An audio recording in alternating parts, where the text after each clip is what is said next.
आपके अपने YouTube channel पे जूनियर भाई के प्राइम। दोस्तों, हालांकि ये वीडियो किसी भी सब्जेक्ट के टॉपिक पे बेस्ड नहीं है, पर ये वीडियो उससे भी कहीं इंपॉर्टेंट है, क्योंकि इस वीडियो में हम डिस्कस करेंगे how to write any answer, what should be the format, और you can say what should be the layout. हम कैसे अपने आंसर को एक ब्यूटीफुल वे में प्रेजेंट कर सकते हैं, कैसे, व्हाट शुड बी। हम सभी को बहुत ये डाउट रहता है, क्वेरी रहता है कि भैया हमें बहुत चीज means we have the concept, we have the knowledge, but we don't know how to present our answer. तो आज हम इसी चीज पे डिस्कस करेंगे। और साथ ही साथ दोस्तों, मैं आपको ये भी बता दूं, इस वीडियो का फिनिश होने पे मैं आपको अश्योर कर दूं कि आप अपने प्रिपरेशन में 10 मार्क्स एक्स्ट्रा ऐड कर लीजिए, क्योंकि ये वीडियो आपके लिए बहुत बेनिफिट होने वाला है, बहुत यूजफुल। तो चलिए हम अपने सेशन को स्टार्ट है दोस्तों, हमारा 5 मार्क्स का। आप एग्री करते हैं? हाँ, 5 मार्क्स का। हमारा सेकेंड पार्ट है दोस्तों, पार्ट बी, जो कि है 10 मार्क्स का। और दोनों के लिए जो हमारे कॉन्सेप्ट मीन्स जो फॉर्मेट होने वाले हैं वो डिफरेंट होने वाले हैं दोस्तों, वेरी करेंगे। साथ ही साथ एक मैं आपको एक थोड़ा सा एक समझाना चाहता हूँ दोस्तों, एक चीज। इफ यू हैव एक एग्जांपल के तौर पर, ताकि आप वो समझ पाए कि why this session is very much important for you. If you have weapons, if you have weapons but you don't know how to handle या use it, आपको पता नहीं कि उसे कैसे यूज करना है। वेपन्स तो आपके पास बहुत सारे हैं, पर you don't know, तो इसका मतलब क्या हुआ, आउटकम क्या निकला दोस्तों? आउटकम यह है कि that thing is of no use, completely useless. Same way, in the same way, if you have concepts, you have very much command over your concepts, you have the knowledge. किसी भी exam में अगर कोई question आता है दोस्तों, आपको पता है कि उसे क्या उसका सोल्यूशन पता है, सब कुछ पता है, but the thing is you don't know how to present it, you don't know how to present it. तो सेम केस में, इस केस में भी क्या होगा दोस्तों, आउटकम क्या होगा, दे विल बी, उतना मार्क्स तो आप स्कोर नहीं कर पाएंगे। हाँ, हालांकि आप आंसर लिखिएगा तो कुछ ना कुछ तो मार्क्स आपको मिल जाएंगे, पर जितना आप डिजर्व करते हैं, because you have the concept, you have the knowledge, जितना आप डिजर्व करते हो उतना आप नहीं ले पाएगा। इसका भी एक तरह से हम बोले तो जो आउटकम होगा दोस्तों वो लेस होगा कंपैरिजन, हम अगर कंपेयर करें फर्स्ट केस से, तो इससे भी हम क्रॉस से डिनोट करेंगे। तो अब आप समझे दोस्तों why this session is useful. तो चलिए बिना टाइम वेस्ट करे हम समझते हैं कैसे हम किसी भी आंसर को लिखेंगे। साथ ही साथ कुछ क्वेश्चन को भी हम डिस्कस करेंगे दोस्तों, और एक एक्सेप्शन केस को भी डिस्कस करेंगे। तो चलिए स्टार्ट करते हैं। सबसे पहले दोस्तों, फर्स्ट 5 मार्क्स क्वेश्चन, एक लेयर आउट बनाने वाला हूं मैं दोस्तों, और उससे पहले कुछ इंपॉर्टेंट टिप्स को बता दूं। मैं आपको एक सजेशन देना चाहता हूं दोस्तों, अगर आप आरएमसी का प्रिपेयर कर रहे हैं, आरएमसी के एग्जाम के लिए प्रिपेयर कर रहे हैं, आप अपने एग्जाम में 2 पेन का यूज करिए, एक ब्लैक पेन और एक ब्लू पेन। ये बहुत इंपॉर्टेंट बात है दोस्तों, ब्लैक और blue ball pen, not fountain और जेल पेन। अब मैं ऐसा क्यों कह रहा हूं दोस्तों, इसके भी पीछे एक बहुत बड़ा रीजन है और रिवॉर्डिंग रीजन है, जो कि आपको एक रिवॉर्ड, एक्स्ट्रा मार्क्स आपको दे सकता है, bonus marks. The reason is, मैं पर्सनली ऐसा एक्सपीरियंस किया, मैंने खुद यूज किया था। मैंने क्या किया, जो भी गिवन क्वेश्चन के अंदर जो भी दिया रहता है, जो भी क्वेश्चन में ही, उसको मैं ब्लैक, यहाँ तो ब्लैक मार्कर है, पर मैं एग्जाम में ब्लैक पेन से उसे लिखता था, जो भी चीज मेरे क्वेश्चन पेपर में दिया हुआ, और जिसका भी मुझे सोल्यूशन लिखना आफ्टर द गिवन, जिसका भी मुझे सोल्यूशन लिखना है, मैं उसे ब्लू पेन से लिखता था। तो इससे होता क्या था, जो बहुत अच्छा लुक उससे आता था दोस्तों, और मैं अवॉइड करता था ओवर राइटिंग को, ज्यादा कटकुट ना करूं। तो ये भी बहुत अच्छा प्रेजेंट, मैं जब फाइनली चेक करता था दोस्तों, तो हाँ वो अच्छा दिखता था दोस्तों। तो ये कहीं ना कहीं एक पॉजिटिव इफेक्ट पड़ेगा एग्जामिनर के माइंड पे। तो इसीलिए मैं आपको बोल रहा हूं दोस्तों, consider this blackboard as your A4 set. आपको फर्स्ट केस क्या करना है, दोनों साइड रूलर का यूज करते हुए आपको स्केल करना है दोस्तों, जो भी आप लाइन बना लीजिए। क्यों? अच्छा लगता है, कोई ऐसा रीजन नहीं है कि आप करें। If you have the time, हाँ टाइम मिलता है, हमें स्टार्टिंग में मिल जाता है, if you have the time you should do, because ये कहीं ना कहीं एक रिवॉर्डिंग मार्क्स हो सकता है। अब दोस्तों हम स्टार्ट करते हैं अपने फर्स्ट से। सबसे पहले 5 मार्क्स का क्वेश्चन हम स्टार्ट करेंगे दोस्तों। आपको लिखना कैसा है, एनीथिंग, पहले मैं एक एग्जांपल दे रहा हूं, फिर उसके बाद मैं एक क्वेश्चन को लूंगा 5 मार्क्स का। जैसे कि कोई भी क्वेश्चन आप कंसीडर कर लीजिए, कोई भी क्वेश्चन है दोस्तों, तो हम कैसे लिखेंगे, सबसे पहले गिवन, लेफ्ट अलाइनमेंट से दोस्तों given, comma, after given there will be comma, please, आपको अगर नहीं दिख रहा होगा दोस्तों एक बार देख लीजिए, गिवन आफ्टर कॉमा। देन एक एग्जांपल के तौर पे मैं लिख लेता हूं द एज ऑफ फादर, मान के चलिए क्वेश्चन में दिया हुआ the age of father, the age of father is equals to anything given 52 years old. Son का एज नहीं दिया हुआ, तो अब हम यहां से लिखेंगे लेट द एज। ये सब तो आपको पता है दोस्तों, पर इसमें मेन चीज क्या है, सभी चीज को आप लेफ्ट अलाइनमेंट से let the age of Rohan be X. मैं आपको वे बता रहा हूं दोस्तों, आपको अभी ये फैमिलियर लग रहा हो, आपने ये किया होगा, पर उसके आगे का स्टेप आप शायद नहीं जानते होंगे। उसे हम एक्स मान लेते हैं, एक्स ईयर्स ओल्ड। अब इसके बाद दोस्तों आपको डायरेक्ट सोल्यूशन पे नहीं जाना, आपको लिखना है दोस्तों according to question, simplest form AQ according to question. यहां से आपको ब्लू पेन का यूज करना है। आप शायद आपको दिख रहा होगा दोस्तों according to question. Now you will after 5, जो भी आपका जैसा भी क्वेश्चन है, मैं ऐसे ही अज्यूम कर रहा हूं दोस्तों, after 5 years the age of father is equal to 52 plus 5 years 57 years, age of Rohan is equal to x plus 5। From equation, this will be your equation number 1 and that second one will be your equation number 2. From equation 1 and 2 एक next line में आपको यहां तक, ये मैंने आपको बता दिया आफ्टर 5 years, ये सब क्वेश्चन को हम अज्यूम कर रहे हैं। उसके बाद सेम नेक्स्ट में जब हम जाएंगे तुरंत आगे बढ़ेंगे दोस्तों, तो कैसे डिनोट करेंगे, कैसे लिखेंगे, फ्रॉम इक्वेशन। फिर से आप ब्लू पेन करिए, ज्यादा बेहतर रहेगा। फ्रॉम, क्योंकि आप सोल्यूशन पे बढ़ चुके हैं, from equation 1 and 2, from equation 1 and 2 we get, ये आपको लिखना है दोस्तों, ये बहुत इंपॉर्टेंट है। From equation 1 and 2 we get. अब उसके बाद आप बनाइए अपना सोल्यूशन, सॉल्व करिए, जो भी क्वेश्चन है सॉल्व करिए। एक चीज और, ये जो एक्स्ट्रा साइड है इसको आप रफ वर्क भी ऊपर में डिनोट करके, जो भी आपका कैलकुलेटिंग वर्क है उसको आप करिए, जैसे कोई भी मल्टीप्लिकेशन ऑपरेशन करना है आप उसे करिए।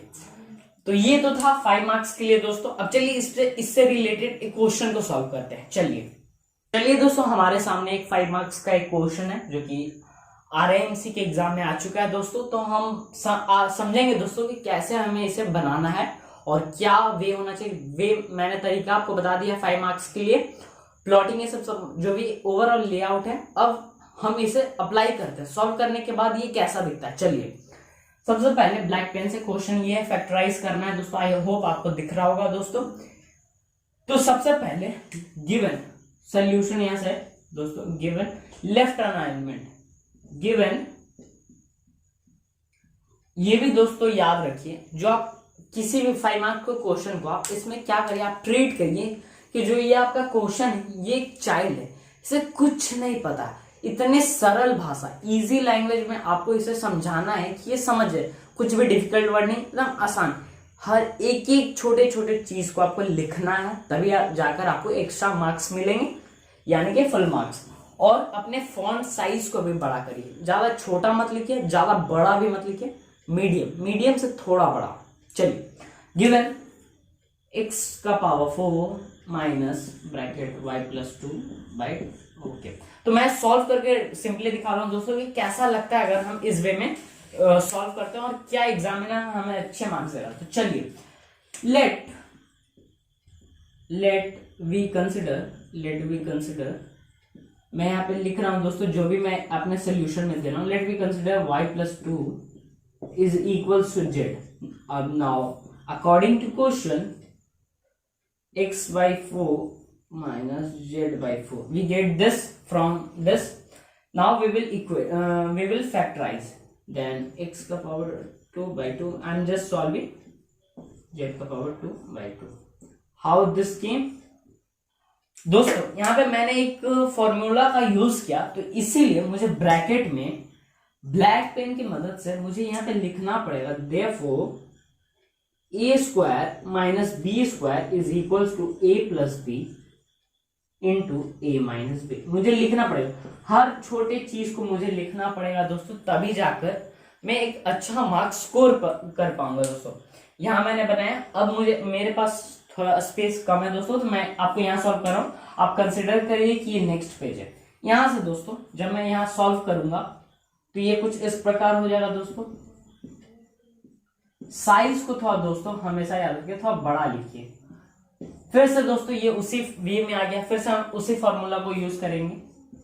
तो हम जब सेम चीज को लिखेंगे दोस्तों, आई होप आपको ये क्वेश्चन आता होगा दोस्तों, मैं फिर भी ये बता दे रहा हूँ ओवरऑल कैसा दिखता है। इसीलिए फिर से मैंने यहाँ पे हमने फिर से फॉर्मूला का यूज किया। फिर से हम यहाँ पे लिखेंगे देयरफॉर जो भी हमारा है दोस्तों A square minus B square is equals to A plus B by into A minus B. फिर से एंड फाइनली दोस्तों हमारा सोल्यूशन है। अब z के जगह पे आप y प्लस 2 को पुट कर दीजिए, आपका आंसर ओवर खत्म। तो x z की जगह पे y प्लस 2 हम लिखेंगे दोस्तों, और ये हमारा फाइनल सोल्यूशन रहेगा। लीजिए यहां से हमारा फाइनल। आई होप ये थोड़ा आपको थोड़ा दोस्तों गिजबिज लग रहा होगा, क्योंकि मैंने एक ही बोर्ड मीन्स एक ही पेज में, क्योंकि मेरे पास स्पेस कम था दोस्तों, तो मैंने यहाँ सॉल्व कर दिया। पर आप देख सकते हैं दोस्तों हाउ गुड दिस लुक, कितना बढ़िया लग रहा है। मैंने यहाँ पे लिखा let everything I have means I have written whatever I have included in my answer, every single thing. और यही सब चीज आपके आंसर को ब्यूटीफाई करता है, अच्छा लुक देता है दोस्तों। तो आप आई होप आपको क्लियर है दोस्तों कि कैसे हम किसी भी सोल्यूशन को लिखेंगे।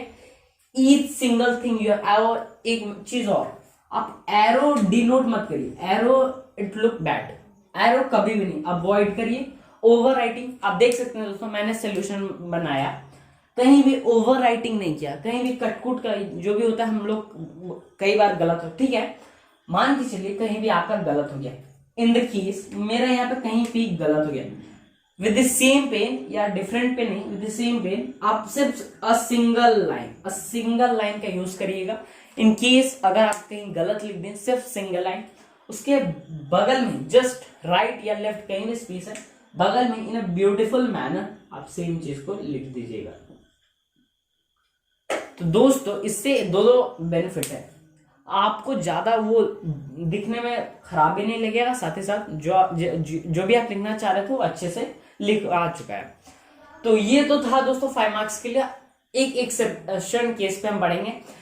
कई बार ऐसा होता है कि हमें क्वेश्चन में सब कुछ दिया रहता है, मतलब कि गिवन हमें लिखने का जरूरत नहीं होता, मींस ऐसे कुछ क्वेश्चन होते हैं लाइक रेशियो के, उसमें हम गिवन नहीं लिख सकते हैं। क्या गिवन में लिखेंगे, क्योंकि क्वेश्चन बहुत शॉर्ट रहता है, हमें डायरेक्ट सोल्यूशन पे जाना होता है। तो उस केस में भी दोस्तों आपको जो सोल्यूशन बनाना है उसको स्टेप बाय स्टेप मतलब मैं आपको चलिए क्वेश्चन सॉल्व करके आपको दिखाता हूँ। चलिए दोस्तों एक और क्वेश्चन है दोस्तों, 5 मार्क्स का ही है।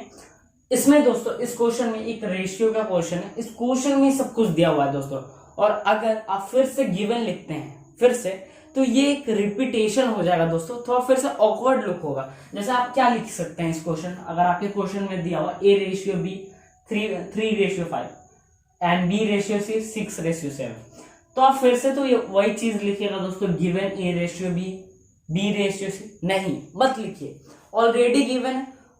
हम गिवन कहाँ लिखते हैं दोस्तों, जब छोटे छोटे चीज को हम पॉइंट्स को लेते हैं। यहाँ तो कुछ ज्यादा बड़ा क्वेश्चन भी नहीं है दोस्तों, ऑलरेडी सब कुछ गिवन है। अगर हम फिर से यही चीज को लिखेंगे रिपीटेशन, तो प्लीज अवॉइड दिस। आपको डायरेक्ट सोल्यूशन पे बढ़ना है दोस्तों, डायरेक्ट ब्लू पेन का यूज।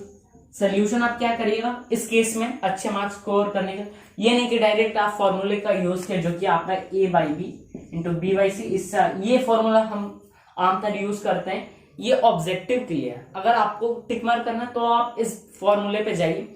अगर आप सब्जेक्टिव एग्जाम दे रहे हैं तो मैं आपको बताता हूं, आपके लिए ये क्वेश्चन है दोस्तों, A ratio B is equal to 3:5 B ratio C। Direct आप 6/7 मत लिखिए, एक स्टेप फर्दर होकर बनाइए दोस्तों, 1:7/6, ये वे होता है दोस्तों तरीका। उसके बाद A रेशियो B, फिर से आप सेम चीज को लिखिएगा।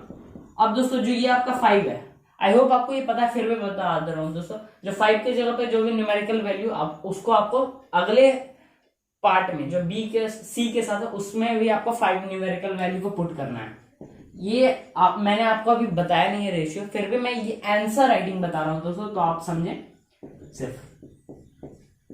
और फाइनली इसमें मैं यही आपको बताना चाहता हूं दोस्तों, each single thing you have to write, छोटा से छोटा स्टेप आपको लिखना है दोस्तों, तभी जाकर आप एक अच्छा स्कोर कर पाएंगे।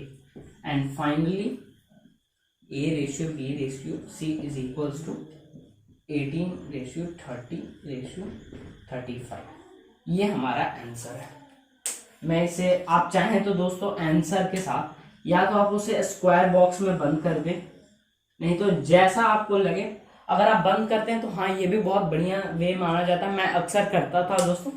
तो आप आंसर को बॉक्स में भी बंद कर सकते हैं दोस्तों, और इसके आगे या रिक्वायर्ड सोल्यूशन आप भी लिख सकते हैं दोस्तों। रिक्वायर्ड सोल्यूशन बस। तो ये भी एक तरीका होता है दोस्तों, जिस केस में अगर हम गिवन नहीं लिख सकते हैं तो हम क्या करते हैं कि स्टेप को थोड़ा बड़ा लिखते हैं। जो भी हमारे स्टेप हैं उसको थोड़ा मतलब बड़ा करके और लास्ट में बॉक्स में बंद कर देते हैं। तो दिस ऑल्सो लुक्स गुड दोस्तों, कहीं भी ओवर राइटिंग नहीं है, आप देख सकते हैं। अब चलिए दोस्तों हम 10 मार्क्स की ओर बढ़ते हैं, और what should be our way. हमारा जो तरीका होने वाला है वो सिमिलर ही होने वाला है, पर 10 मार्क्स के लिए one more thing, diagram, picture का यूज हमें करना है। तो चलिए उस पर हम बढ़ते हैं और समझते हैं। चलिए दोस्तों अब हम 10 मार्क्स के क्वेश्चन पे बढ़ते हैं। तो दोस्तों 10 मार्क्स के लिए हमें क्या करना है समझिए। जो भी स्टेप, जो भी फॉर्मेट आप 5 मार्क्स के क्वेश्चन के लिए अप्लाई करते थे, सेम चीज गोज टू 10 मार्क्स, पर एक एक्स्ट्रा चीज ऐड हो जाता है दोस्तों, वो है डायग्राम।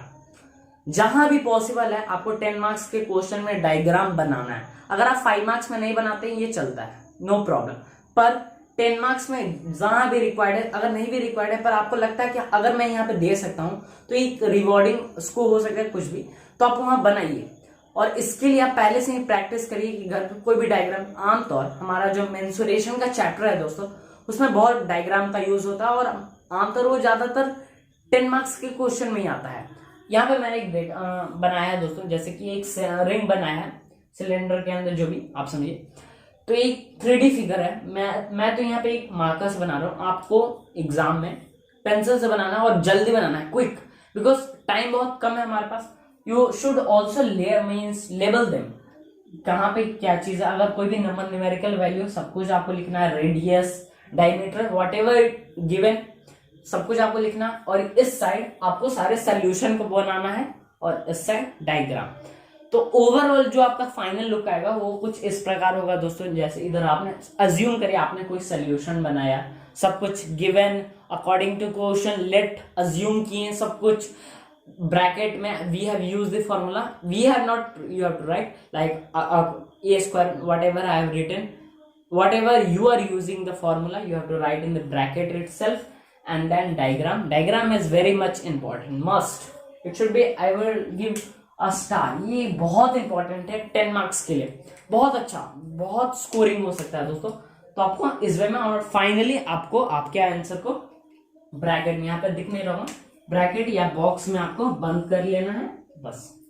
तो आई होप दोस्तों ये आपका ओवरऑल लुक होने वाला है जो भी आप आंसर लिखिएगा। तो आई होप दोस्तों आज का वीडियो आपके लिए बहुत यूजफुल था। आप दोस्तों इसी वे को आप अप्लाई करिए, ट्राई करिए दोस्तों, और आप खुद में ही देख पाइएगा दोस्तों कि हाँ पहले जो मैं आंसर लिखता था और अब मैं जो आंसर लिख रहा है उसमें बहुत फर्क होने वाला है। एक डिजास्टर जो चेंज बोलते हैं दोस्तों वो, और डिजास्टर चेंज आपके आंसर राइटिंग में ही नहीं आएगा, आपके स्कोर में भी आएगा। आप इसको लिखिए दोस्तों, और आप 10 मार्क्स अपने प्रिपरेशन में ऐड कर लीजिए, क्योंकि ये मार्क्स आपके एग्जामिनर खुद देते हैं। भले ही आपने कहीं गलती लिखा हो, मैं भी बहुत आंसर गलत बनाया हूं दोस्तों, फिर भी मैंने सेम चीज को अप्लाई किया दोस्तों, और I have scored around 180 marks out of 200 in maths. और मैंने बहुत क्वेश्चन रॉन्ग भी किए थे, पर मेरा मोटो क्या था, कॉन्सेप्ट है मेरे पास, पर उसको मुझे प्रेजेंट करना है, शो करना है एग्जामिनर को एक अच्छे वे में। तो answer writing is very much important दोस्तों। लास्ट में मैं ये कहना चाहूंगा, आप रीड करते हैं, जितने ज्यादा पढ़ते हैं आपके कॉन्सेप्ट बिल्ड होते हैं, जितने ज्यादा आप पढ़ेगा, पर आंसर राइटिंग आपको एक एग्जैक्ट मैन बनाता है, परफेक्ट, किसी भी चीज को परफेक्ट कर देता है। तो एग्जाम में हमें परफेक्ट ही होना है, तो आंसर राइटिंग इज मस्ट। और आज के लिए इतना ही दोस्तों। नेक्स्ट वीडियो में हम इंग्लिश पे जानेंगे कि इंग्लिश के पेपर में हम कैसे आंसर राइटिंग लिखें, क्योंकि उसमें तो डिफरेंट ऐसे होता है, ग्रामर भी होता है, ग्रामर तो आमतौर ऑब्जेक्टिव ही होता है, तो उसमें भी लिखना होता है दोस्तों। और एसी रीडिंग तो दोनों में डिस्कस करेंगे दोस्तों हम नेक्स्ट वीडियो में। और आज के लिए इतना ही। Hope this video was useful to you. If you like this video, do not forget to subscribe my channel. और तब तक के लिए all the best. This session was helpful to you. Please like, subscribe and share it. Thanks for watching.